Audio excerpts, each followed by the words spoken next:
você estava falando com você em 2015, foi esse processo, você conheceu seu marido em 2015. Isso. E depois de 8 meses você estava casada com ele. Ele já era convertido nessa época também? Você conheceu ele na igreja? Não. Como é que foi? Como é que vocês se conheceram? Então, como eu te falei, eu vivi esse processo e nada foi muito difícil para mim. Eu acho que o mais desafiador ainda está sendo hoje, que eu entendo realmente, do que naquela época. Que naquela época eu só recebia, né? Então eu ia na igreja, só recebia, não tinha muito entendimento, não ia para a palavra.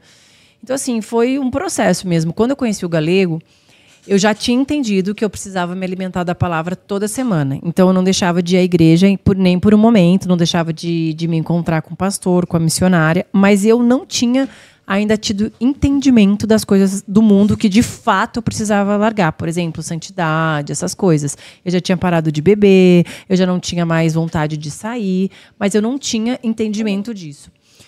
Quando eu conheci o Galego, ele veio do ateísmo.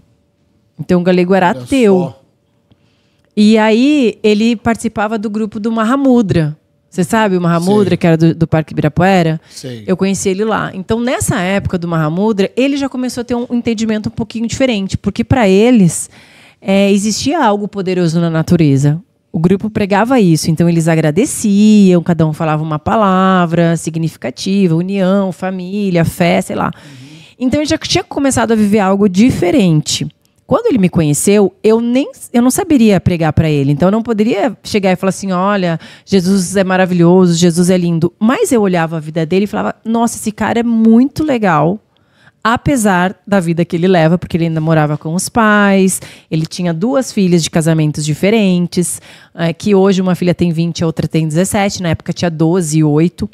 E assim, só que ele ia entregar comida para morador de rua. Na época que eu conheci ele passou a noite de Natal lá na Praça da Sé, entregando comida e tudo. Então eu olhava para ele e falava, esse cara é muito legal.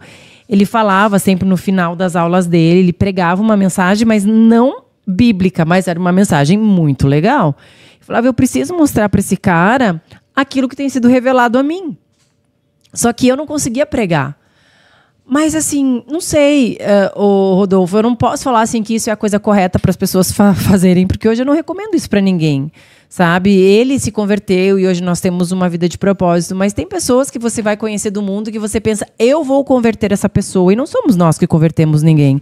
E aí nós precisamos realmente saber como nós queremos conduzir a nossa vida.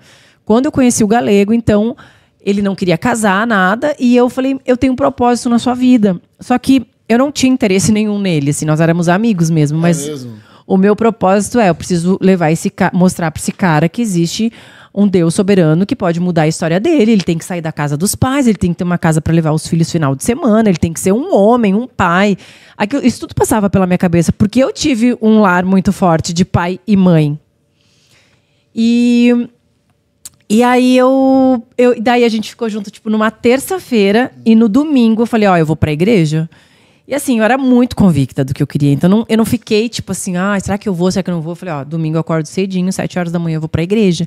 E a gente estava muito apaixonado. Batista, a igreja. Na Batista, fui pra Batista. Então ele falou, eu vou junto. Tipo, o parceiro que tá ali, tá na onda, falou, eu vou junto. E o Galego é advogado. Então quando ele chegou e ouviu a palavra, quando ele voltou pra casa, a primeira coisa que ele fez foi abrir uma Bíblia e ver se o que o pastor tinha pregado realmente estava escrito lá. E eu dei uma Bíblia para ele na época, que era Free Mind, eu acho que era, e que o Augusto Cury comentava atrás. E o Augusto Cury se denominava como o maior ateu que já tinha existido. E aí, quando o Galego leu aquilo, ele falou, nossa, mas eu era ateu, então deixa eu ver o que esse cara está falando. E desde aí, o Senhor foi tomando conta dele, sem eu abrir a boca em nenhum momento. Hoje o Galego é pastor. Então, assim, ele realmente foi para a Bíblia e começou a ser tocado tremendamente pelo Senhor.